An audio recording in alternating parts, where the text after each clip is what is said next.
Amici, è notte, lo sapete, molto spesso quando si fanno i video di notte, il martedì notte bisogna andarci piano, anche con le espressioni vocali, perché mi cacciano, ma prima o poi mi cacceranno. Poi i rumori, mi lamento dei rumori, il primo a fare rumore sono io, non può essere, però dobbiamo parlare di questo post partita, poi dovremo fare la lavagnetta e poi ci saranno anche le pagelle, chissà se escono 3 video, non si può mai sapere, voi dovete cliccare. Cominciamo prima. È un martedì pazzesco.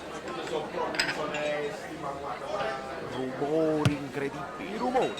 Come vi dicevo, amici bellini, voi dovete cliccare sul tasto iscriviti che sta sotto subscribe, poi cliccate pure sulla campanella così non vi perdete nessuna notifica. Se poi ve la perdete c'è il canale Telegram in descrizione, tutta una serie di cose belline che servono per tenerci in contatto, no? Lasciare il like, seguirmi su Instagram, tutta una serie di cose simpatiche. Benvenuto per esempio Antonio Papiro, uno degli ultimi arrivati, magari gli è capitata la reaction per caso, ha visto, ha detto, ma fammi vedere a chi sta, ciao Antonio, benvenuto. Devi sapere che io, oltre a fare il pazzo quando il Napoli non segna e poi segna e quindi impazzisco, mi piace anche parlare del post partita, perché abbiamo tutte le bollette qua e noi sulle bollette ci scriviamo le parole di Insigne, di Demme, di Mertens, di Juan Jesus e ovviamente del nostro mister Spalletti, per capire qualcosa in più, perché Spalletti ci fa capire sempre qualcosa in più. Ma andiamo per ordine, perché poi dopo faremo l'analisi tattica e ci sarà da divertirsi, perché questa sarà la più divertente del mondo. Insigne, ovviamente si comincia, il gol eccetera eccetera, e lui, io qua ho fatto ragazzi un sunto tra le parole dei giocatori, perché sembra la solita cosa, dobbiamo continuare così, la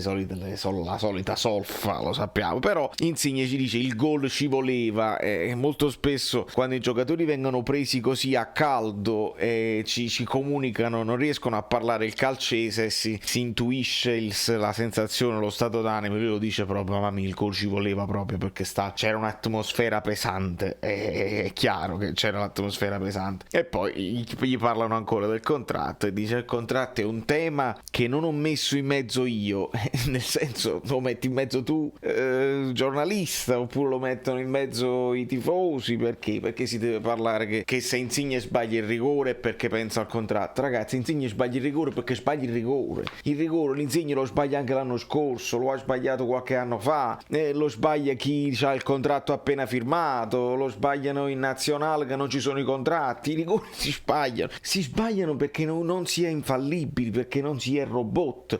Poi si può parlare, meglio che lo tiri un altro, si può discutere su tutto, ma non per il fatto del contratto. E allora le chiacchiere su Pisacane che era a Milano a parlare con l'Inter non dovevano distrarre Insigne, che pure oggi non doveva a quel punto segnare quel dio di gol e fare l'assist così, e quindi risulta decisivo. Alziamo il livello, grazie, sì. Abbi pazienza. Demme, le domande che fanno a Demme, il contratto di Insigne, dove vogliamo arrivare? Comunque Demme con una santa pazienza, quindi Lorenzo deve rimanere perché è il capitano, perché è il leader, e una serie di altre chiacchiere che non servono a niente. Anch'issa, ti dà la fisicità, sto più tranquillo pure io.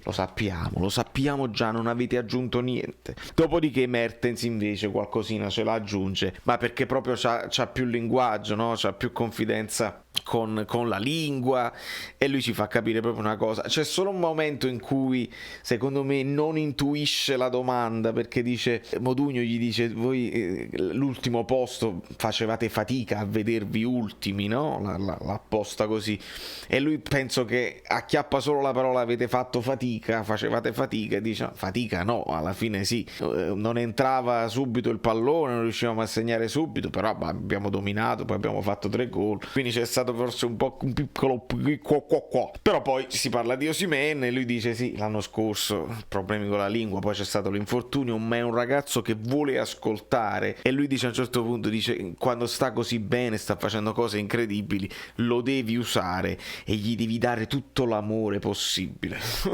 Driss, ma quanto sei bello, gli devi dare l'amore. E poi gli chiedono il gruppo più forte, stiamo andando bene, dobbiamo continuare bene, perché sta andando tutto bene, perché stanno andando andando bene le cose, perché stiamo anche bene fisicamente. Mertens dice arriviamo prima sul pallone, questo è importante. E poi la domanda successiva è la squadra più forte, cioè un'altra volta la stessa domanda, e Mertens dice un pochino dubbioso, dice se ci pensa, dice la squadra più forte, al Napoli. Ad un certo punto la risposta te la dà, dice non bisogna fare paragoni con le squadre, perché magari lui in quel momento sta pensando, fammi pensare all'epoca che ci stava Callecon, ci stava Higuaín, era una bella squadra quella là, però poi pensi magari a centrocampo eravamo un po' più carenti, David Lopez, chi ci stava, insomma non si possono fare dei paragoni, oltretutto gli anni sono cambiati, cambiano gli avversari, cambi tu in prima persona perché c'è più maturità, c'è meno freschezza, però c'è più maturità. Insomma, Mertens ce l'ha detto, non bisogna fare paragoni con i Napoli passati e con le cose,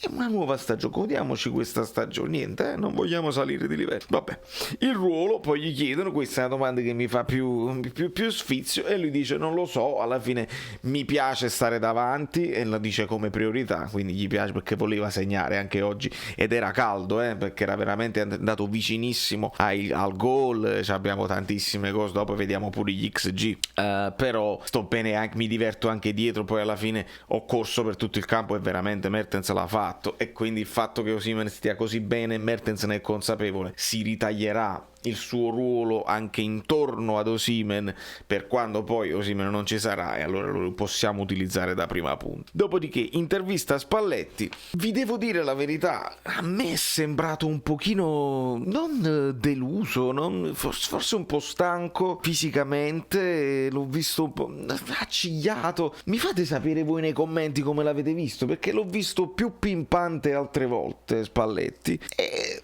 io vi devo dire la verità, la reaction parla chiara, nel senso che abbiamo vinto 3-0, abbiamo un dominio assoluto, siamo contenti eccetera eccetera. Io però sono stato preoccupato. Ora non so se questa preoccupazione che ho avuto io da tifoso magari l'ha avuta anche Spalletti, e quindi sai, un pochino la sentitala, perché comunque questa era dentro fuori, cioè se non vincevi questa qua, ciao Europa, chiudevi subito, ultimo posto.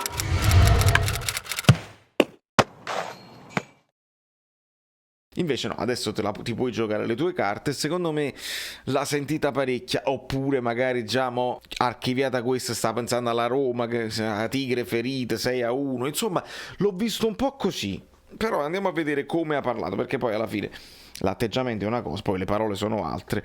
Era importante mantenere l'ordine, ci dice, tra le cose che gli sono piaciute di più, perché proprio per non prenderla, perché Leghia questo ha di arma che gli ha portato poi 6 punti. Stanno là guardinghi, poi improvvisamente fanno una fiammata e ti possono fare la siringa, perché signori, il palo loro l'hanno preso e stavamo ancora lì sullo 0-0, proprio frustrati che non riuscivamo a segnare, così poi riusciamo a segnare, poi loro hanno un'altra occasione clamorosa e poi noi facciamo il raddoppio, però l'abbiamo rischiata, la siringa era dietro l'angolo, quindi era importante mantenere l'ordine. Ugolini ci ricorda anche che il Napoli ha cambiato vari moduli, e Spalletti ci dà lo spunto dei 2 trequartisti, quindi Insigne e Mertens dietro Osimhen, che dopo vedremo nell'analisi tattica della lavagnetta ovviamente. Ma a Spalletti piace anche ricordare il sacrificio di Elmas e di Politano, che per certe fasi della gara sono stati quinti, perché poi noi con l'uscita di Manolas siamo diventati 3 effettivi in difesa con Di Lorenzo, Koulibaly e Juan Jesus, e quindi Elmas doveva fare più o meno tutta la fascia, Politano doveva aiutare, c'era Petagna a centrocampo, veramente un macello,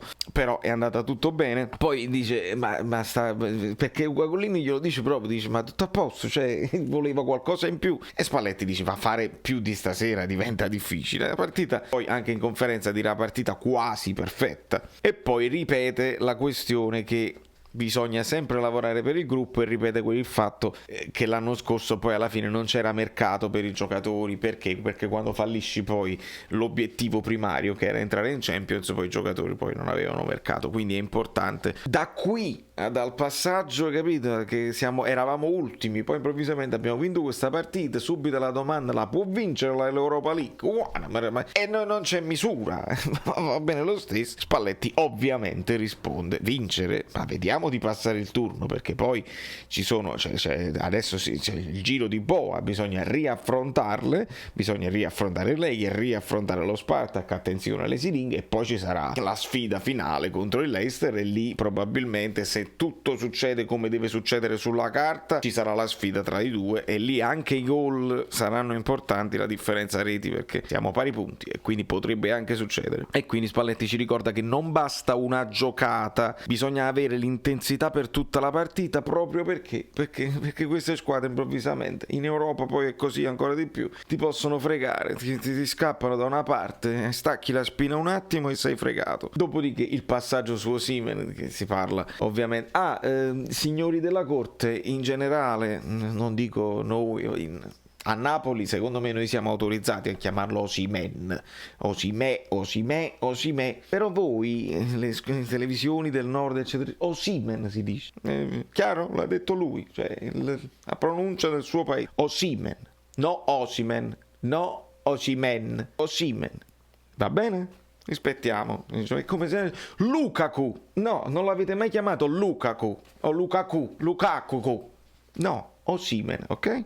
Senza problemi. E Spalletti dice: oltre a essere un grande professionista, è tenerissimo. Osimhen è tenerissimo perché è proprio il bambino. È il bambino che sta giocando a pallone insieme a gente più importante, gente più esperta, e quindi vuole imparare, sta imparando delle cose. Secondo me, quando lui poi corre ad abbracciare Mertens, quello è, per esempio, un gol che Mertens gli ha detto: quando arrivi molto qua, mantienila sul primo palo, perché forse se la chiudi troppo la rischi di buttare troppo lontana, quasi in fallo laterale. Invece sfrutta l'errore, se anticipi il tiro puoi fregare il portiere sul primo palo. Secondo me è stata una cosa del genere, bellissima. E poi la domanda finale dell'intervista è su Mourinho, dice: è pericoloso, che abbia perso o vinto cambia poco, è sempre pericolosissimo.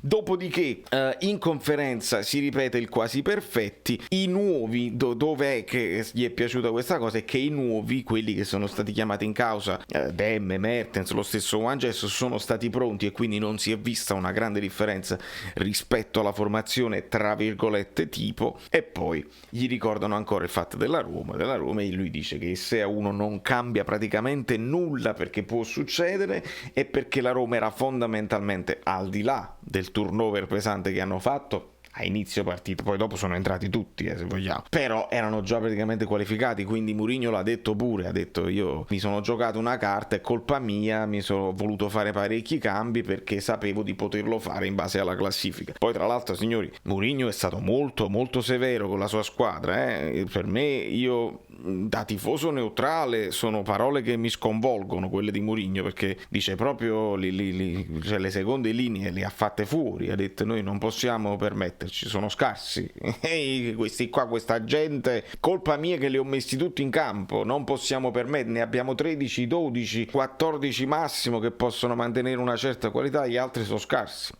L'ha detto proprio. Quindi mamma mia, speriamo che continuino così e si insamino, però noi sappiamo benissimo che la trappola e la rivalsa è dietro l'angolo, perché poi è vero, le partite toste, il Napoli contro quelle che si chiudono, il Torino eccetera eccetera, va benissimo, però quando affronti una squadra come la Roma che davanti a qualità, se ti fanno un contropiedaccio come quello del Torino oppure come quello del Legia Varsavia, e davanti c'è Abram, c'è Mkhitaryan, c'è Sarawi, ci sarà probabilmente il recupero di Zaniolo, quindi stiamoci molto attenti, perché loro non ti perdonano, poi magari ti fanno giocare un po' di più rispetto alle squadre che giocano a calci, e va bene, però davanti poi sono molto più pericolosi. Da New York, Valerio Fluido non è tutto, perché dobbiamo passare immediatamente a fare i discorsi tattici di Lavagnetta e di Pagelle, perché c'è una nuova collaborazione con il canale e mi hanno chiesto di farlo, e lo farò. Siete pronti? Tra un paio d'ore, non lo so, 2 o 3 ore, se voi cliccate lo saprete. Ah no, quando mai? Ha parlato pure Juan Jesus, è poverino. Che faccio? Me lo dimentico. Dice, ma avete avuto paura a un certo punto di non sbroccarlo? Juan Jesus proprio, no, quale paura? Noi siamo il Napoli, che paura assoluta. E quindi tu vuoi fare il terzino, preferisci terzino centrale, dove capita, capita, io devo tornare solo in forma, dopodiché devo mettere in difficoltà le solite frasi, il mister, così, però ho fatto una buona partita. E quindi la Roma è una grande squadra, avete paura? Quindi tutte le stesse domande così. La Roma è una grande squadra, la conosco benissimo, ma noi dobbiamo fare 9 su 9. Personalità, il ragazzo. Ciao, sono Saveria Solida. Se arriviamo a 15.000 iscritti su YouTube è una cosa di cortesia, ma secondo me dovreste seguirlo anche su Instagram, @ValerioFluido. Fa tutte queste cose credi. Sei iscritto pure a TikTok. Niente più, dai, basta, sei cringe. Quante cose.